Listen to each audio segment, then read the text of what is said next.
Thank you. Thank you so much, Sora. And I would like to thank Deepa for inviting me here and also Brahmanat College. And also, Deepa, I have a problem with you that why did you put me after Shreya ma'am's lecture?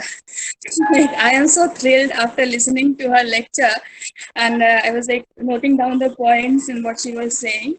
I'm so sorry that I won't be able to probably continue with the same zeal that I had prepared. Anyway, with apologies, I would like to continue. And what Shreya ma'am was talking about was also the kind of history that was reflected in the writings of these two writers. So, in a way, I would also try to talk about those things. Um, so basically, I have my presentation on Chughtai, Manto, and the sense of historical time. uh, like when we are witnessing a world of so much of discrimination, and when we are witnessing a world where so many things are going haywire, and every day is a disturbing day. So we have to look at a period as academicians, as writers, with a lot of sense of the history of that time, that is the time in which we are living. So when we talk of Chughtai and Manto, we are basically talking about an era that falls between pre-independence time via the struggles and the movements that took place to partition. Although Chughtai continued to write even after that till 1991, she contributed so many things like so many short stories, novels, screenplays. She also acted in a movie. But Manto did not have that long life, and he passed away in 1955. He could not probably take that pain of partition, and when he left for Pakistan, that is where he could not survive for long. He also faced this illness as well as a mental illness. He was also sent to the asylum. So this is the time period that we'll be taking slightly before the independence, and then the struggles in between, and also the partition. So remembering both these writers together, although that would be injustice, because both these writers are absolutely, not absolutely, but very different from each other, and they have their own individuality. But if we want to remember them together, for a purpose, we would see that we witness these two very enthusiastic writers with conviction, basically, but the conviction was of different kinds. We look at these two individuals with their own vision. They definitely had read many people. They had the advantage of reading Russian writer, French writer, and British writer, of course, Hindi and Urdu writers. So they had this privilege of reading so much. And they, like, Manto is called Maupassant of India, and Chughtai also says that she has learned a lot from G.B. Shaw.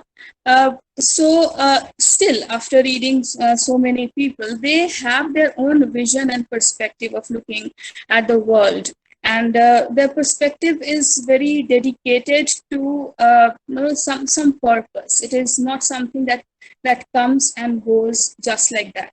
So we are looking at these two people who have tried to visualize their country, their surrounding, and to perceive it with a lot of empathy for people and for issues around them. Both tried to portray what is called reality. And as we know that both were associated with this Progressive Writers Association, which was basically an association that was dedicated to writings which wanted to advocate certain ideas and issues.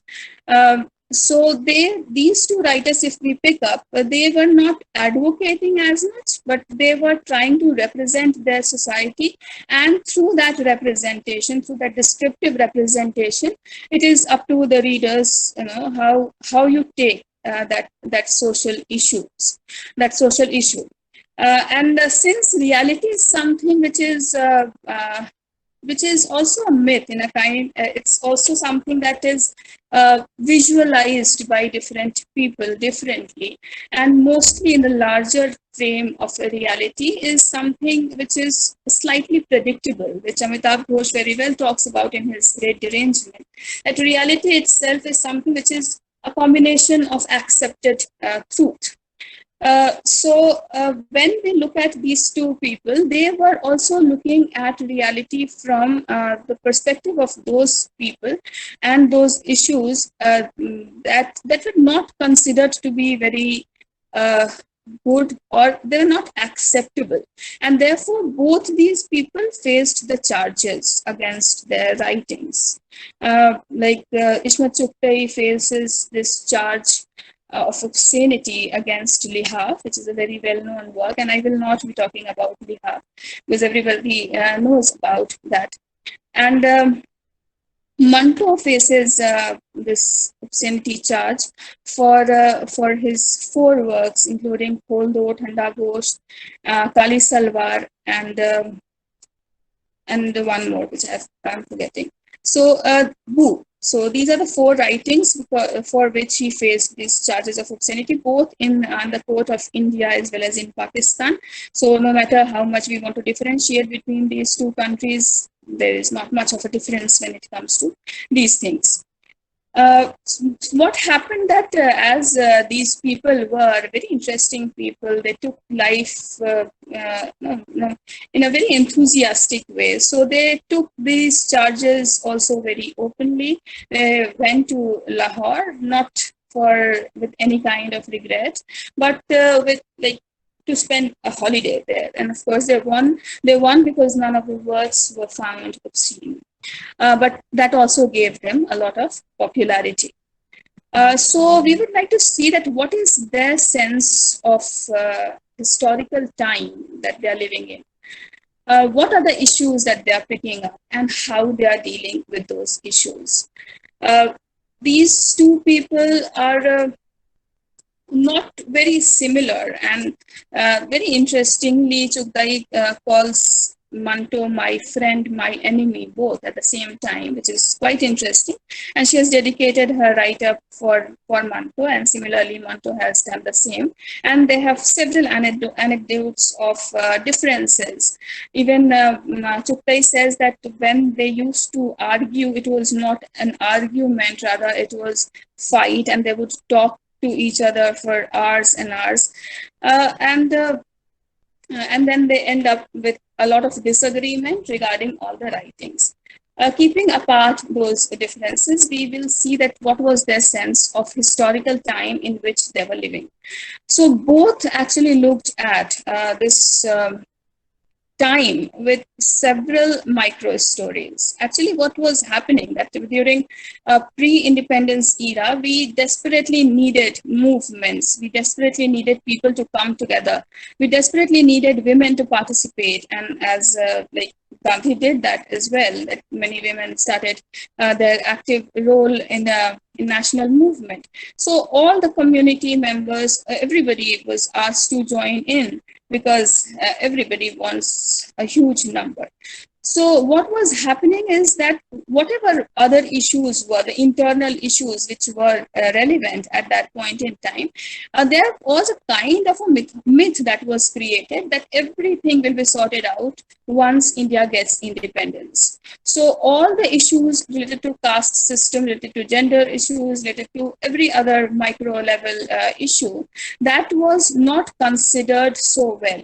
So the larger narrative of independence actually took the center stage, and all these issues, they were not taken into consideration that well.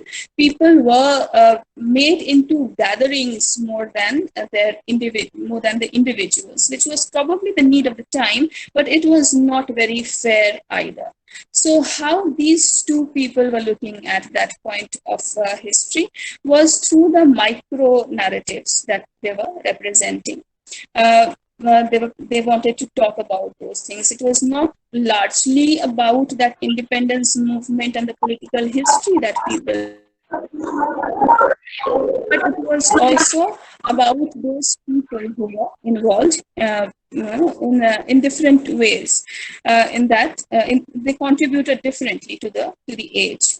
So, what was the choices of their subject? Both of them wrote so many things.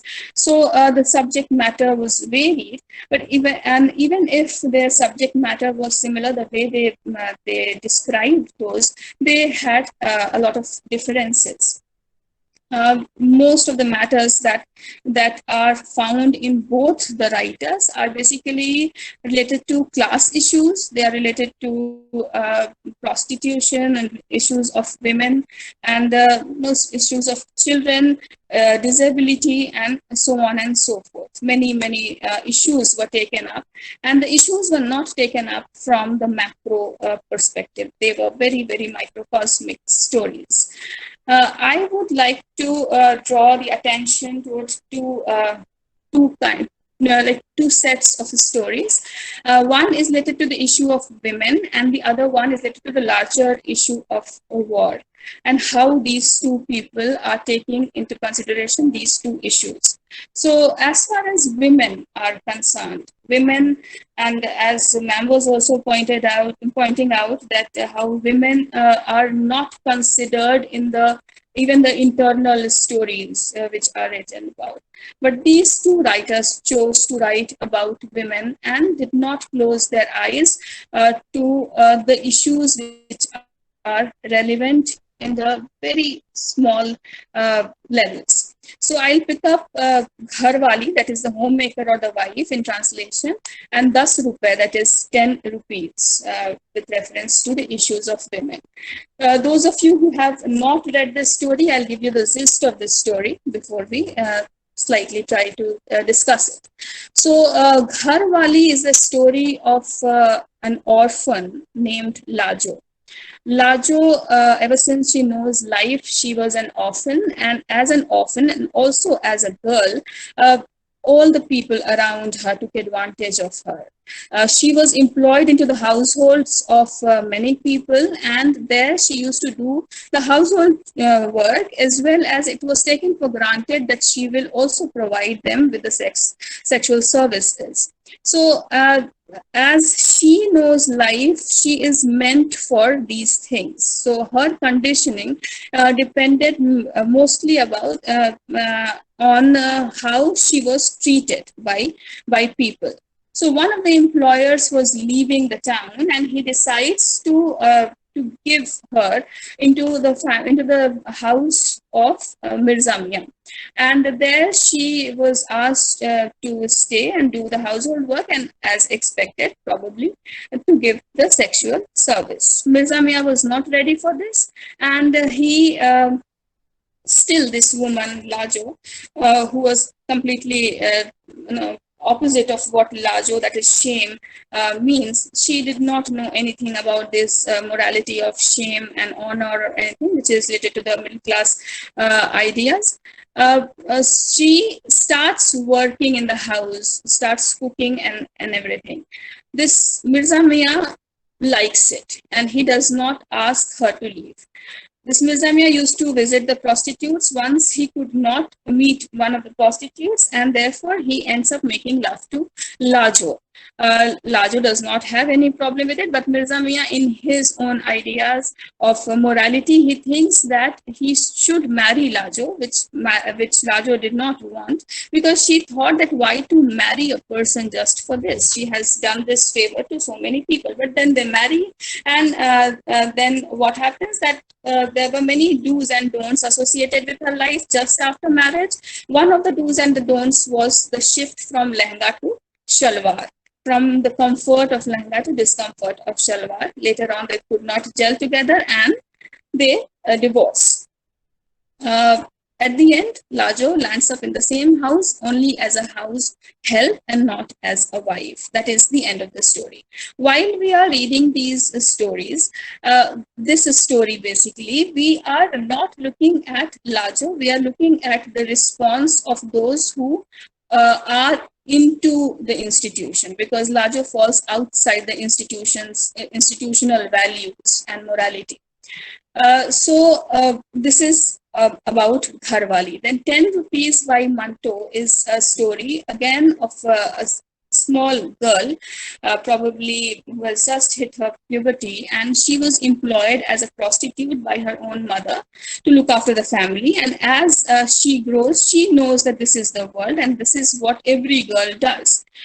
She is not, the Sarita is her name. She is not very interested in the moral aspect of it, but what she is interested is in the motor rights. That when some rich people come and ask for her, then they take her to the motor ride, in which she enjoys. Once three people come in, and she enjoys the motor ride, talks with these people, sing throughout the way, and they decide not to use her sexually, rather just to spend time with her. And they take her to the seashore. There she had a great time. At the end, when she is returning, she returns the 10 rupees which were offered to her after that enjoyment, and she says that I have not done the work, so I will not take money. And that is where the story ends, in the discomfort to the customers. So when we are looking at these two stories, what we look at as common is that the arrow of answerability, which is usually on the victim in the real life, that has shifted from the victim or the downtrodden to the victimizer. That the arrow of responsibility and answerability shifts from Lajo to Mirza Mia, and all these issues like shalwar and lehenga and do's and don'ts, all these expose the hypocrisy of the middle class, which is largely responsible for this kind of a treatment to women. And Lajo is completely, she is absolutely free from that moral burden, because she does not fall into the institution, and therefore institutional values and morality, they are not applicable to her. And therefore the onus of morality lies largely on those who talk about it, who falls into the institution, who wants marriage to change their behavior for a woman. So what we are looking at is that Lajo actually doesn't care about any morality involved in sex. The approach is an effect of how she was taken by the fellow men who chose to take advantage of her sex, as well as her being an orphan. Since the burden of morality is absolutely taken away from the woman, all that it does is to expose the hypocrisy of Mirza Mia, who treats a woman differently when she is a house help and very differently when she is a wife. So, and also a shift from shalwar to lehenga is a mockery of patriarchal morality. On the other hand, what Manto does is that he makes Sarita more moral than her customers. Her sense of morality is superior than the customer. And what happens because of that is that this whole thing is this morality, because it is on Sarita, it exposes the customer. It makes the customer uncomfortable. So what we are doing, what they are doing is that they are making the privileged look very dwarf, mockable, and answerable. Again, these are micro narratives. These are not the narratives of the larger issues. So this is the common in these two people, although their approach is very different. Now, the next set of stories that I would like to take up, they're related to a war, because war is something which is considered to be very heroic, and people would like to talk about war. And even like today, if we are looking at things, we can see that how war and battle, these are still considered to be heroic, and every now and then people think in terms of war with this country, that country, etc., because that is the sole way of heroism that can be given into the minds of people, especially by the government.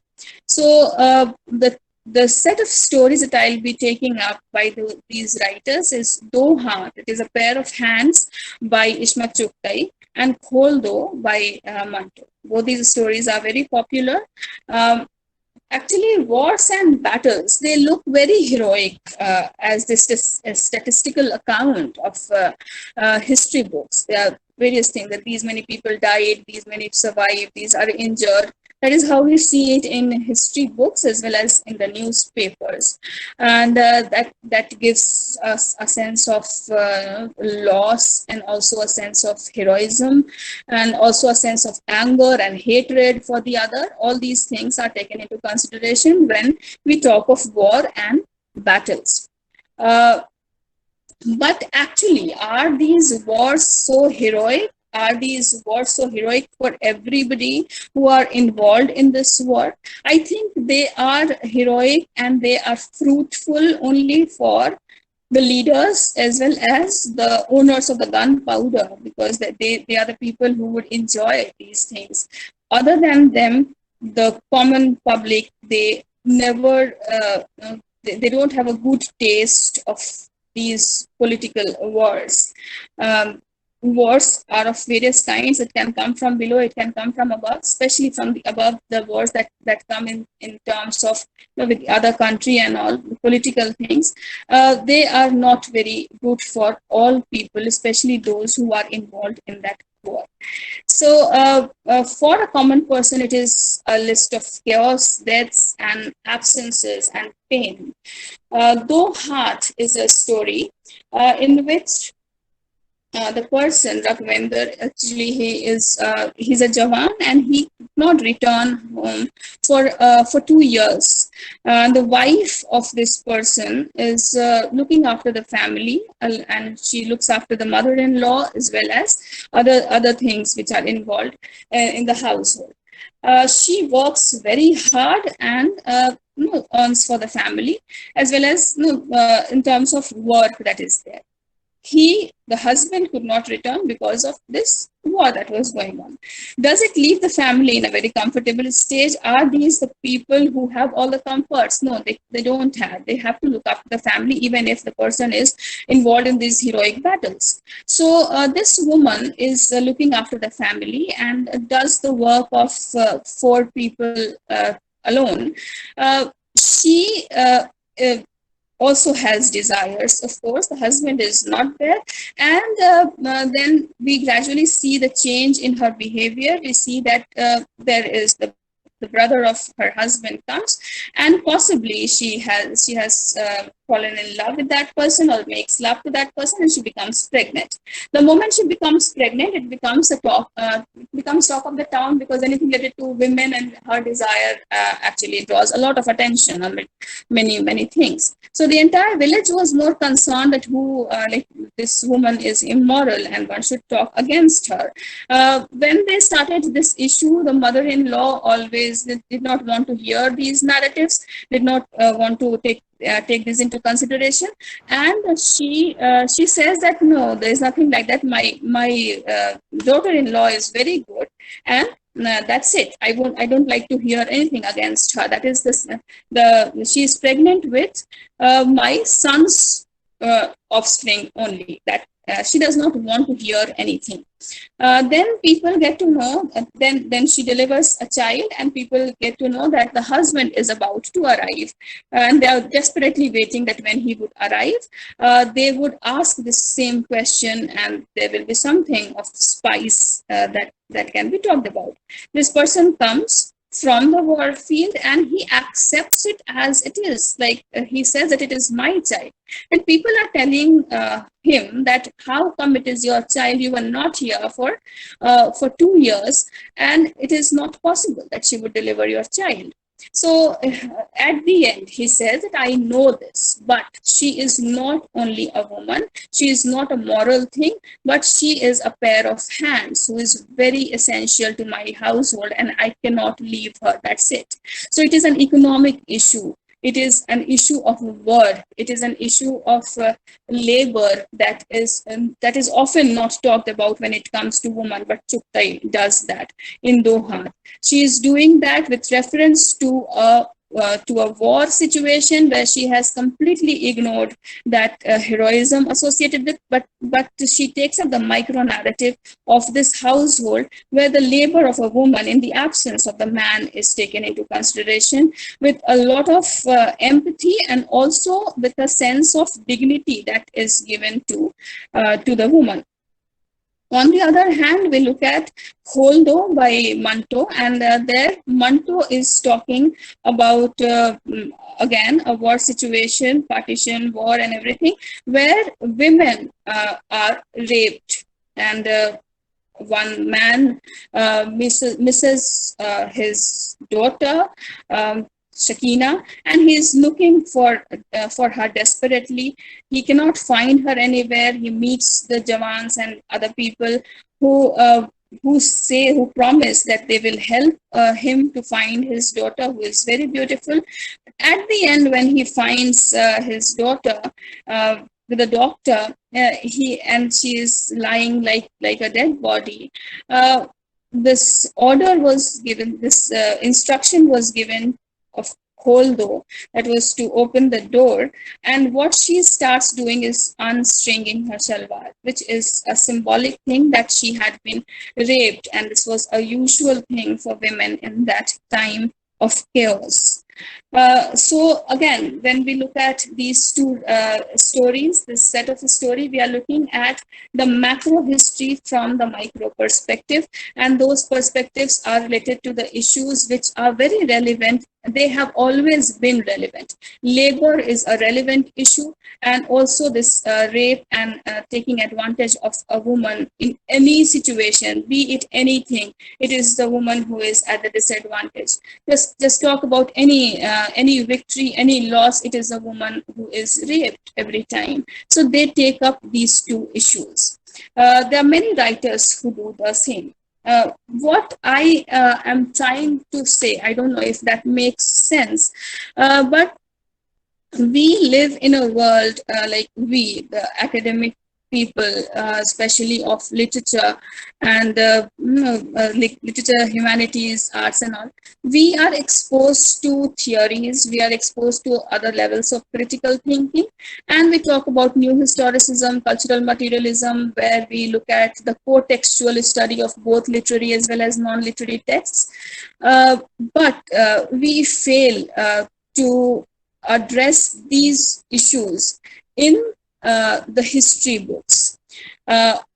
In the books of history, not only history which are political, but also history where we are talking about history of literature, history of Indian English literature, history of English literature, or any other, where the issues which are very relevant of that age, they are not looked at from the perspective of from the micro narratives, from the local narratives, which are very, very relevant.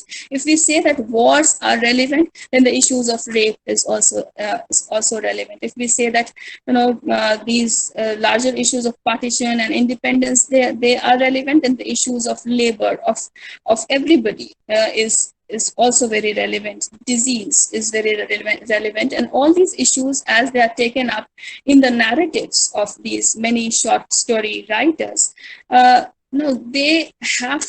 has to be a mechanism which will enable us to do a co-textual study of, not co-textual, but an organic study of the entire thing, so that the gap between academia and activism is lessened.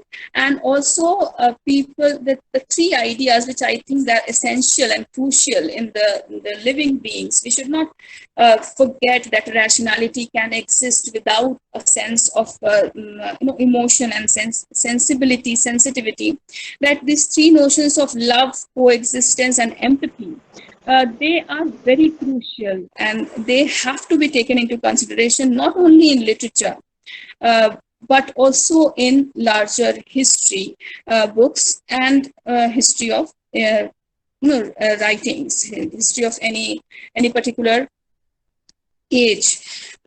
So that is my point. And also the other point is that The way these two people, despite all the differences, lived as my friends, my enemy. Why can't different narratives live together in the same textbook as friends and enemies, with differences, but with a respect for differences? So that's it. Thank you.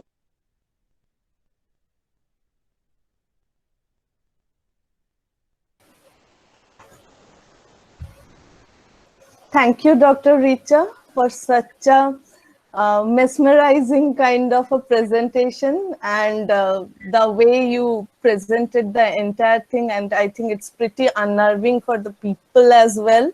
And that's why we haven't received any question or query yet. A few compliments, maybe like informative and all, which is the least I think can be said about it.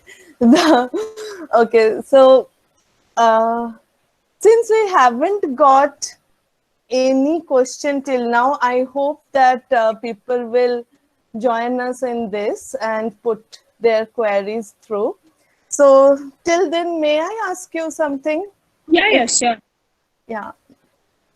So when you look at rape as a war weapon, which has been used always and is still being used, so how do you consider rape to be? Just as an act of violence, but then along with act of violence, there is also this added stigma, a societal stigma that is coming from a sense of morality that is bestowed forcefully on women probably, but then that is also taken away.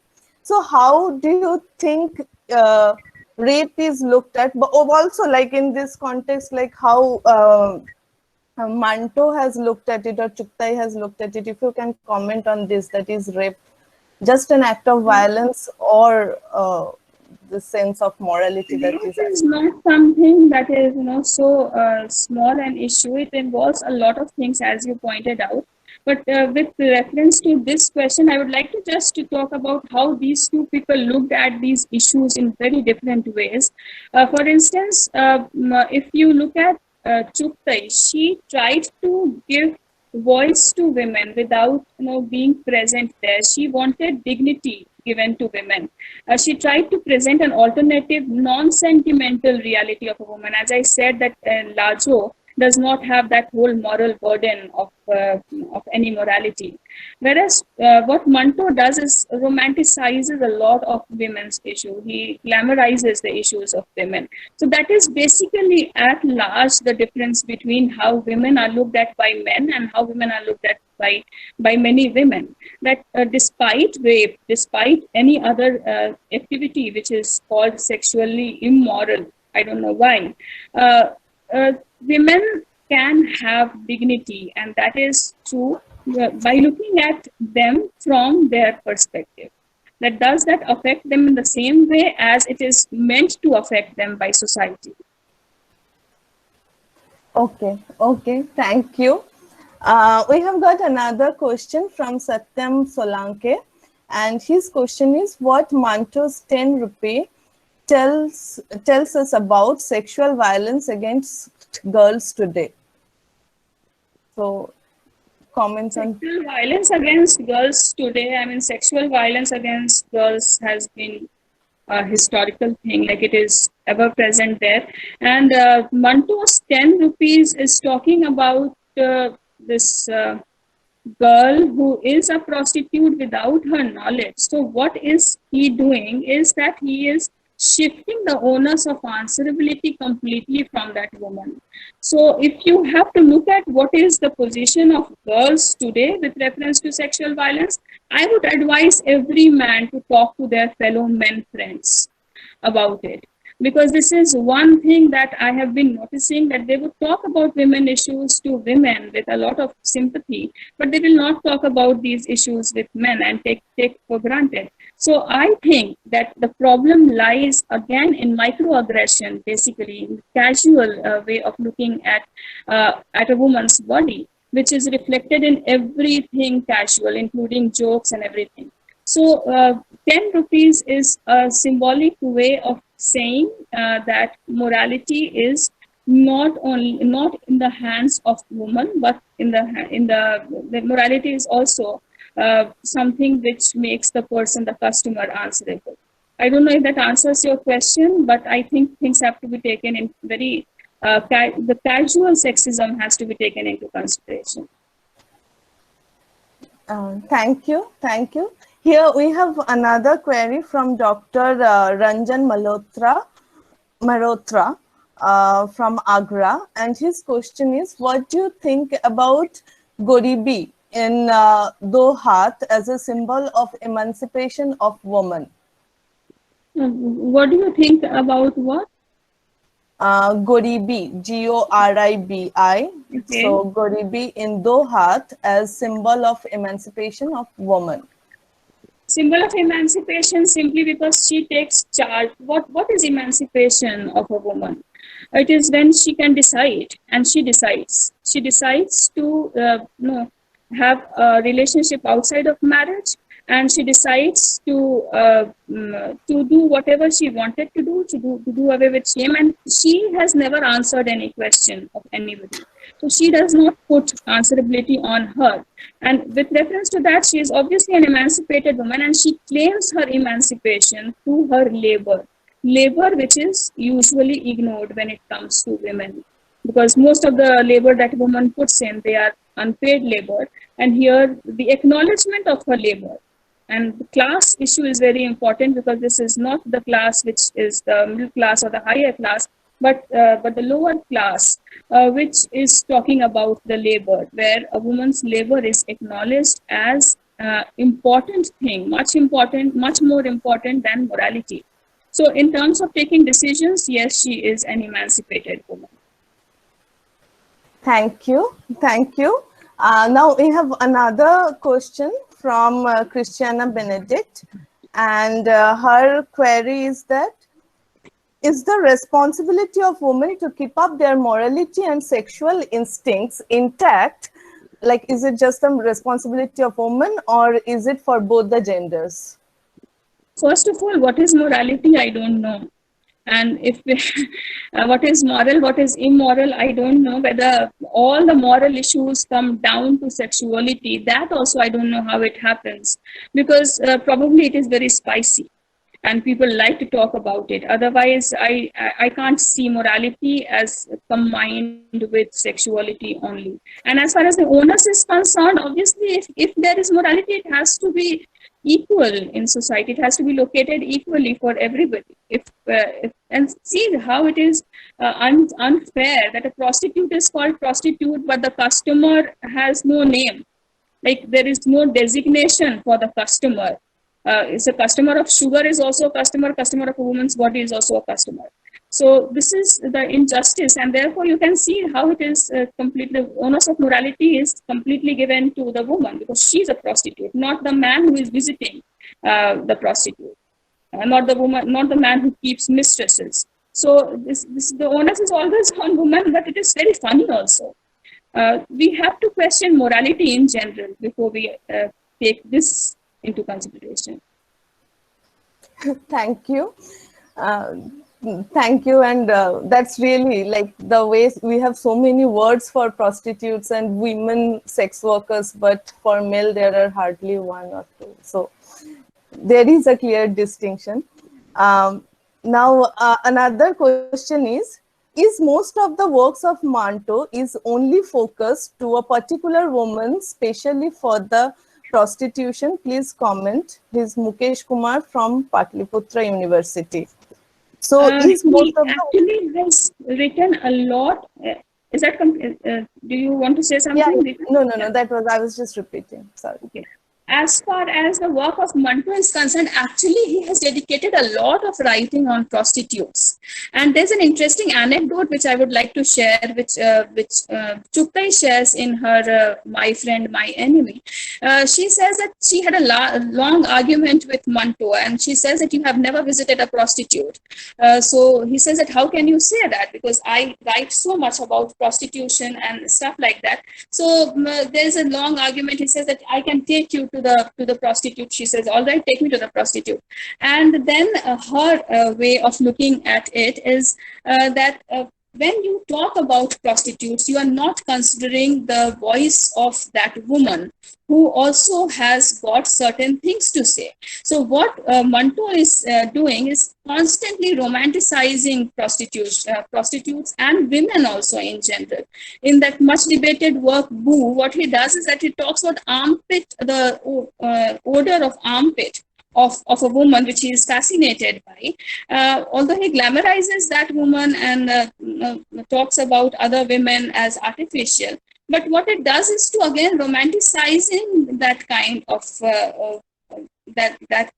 prostitutes or women who are available for sex services. He has written tremendously, but when this Chughtai talks about it, I just am trying to locate what she is saying. She says that you have never visited.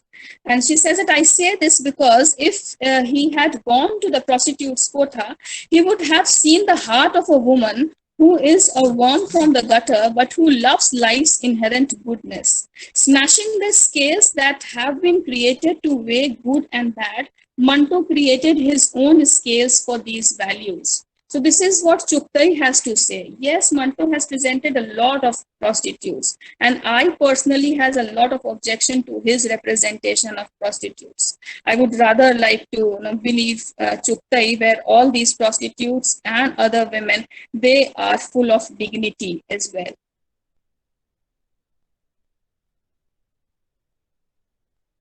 Unmute yourself, Deepa. Sorry. So thank you, Dr. Richa.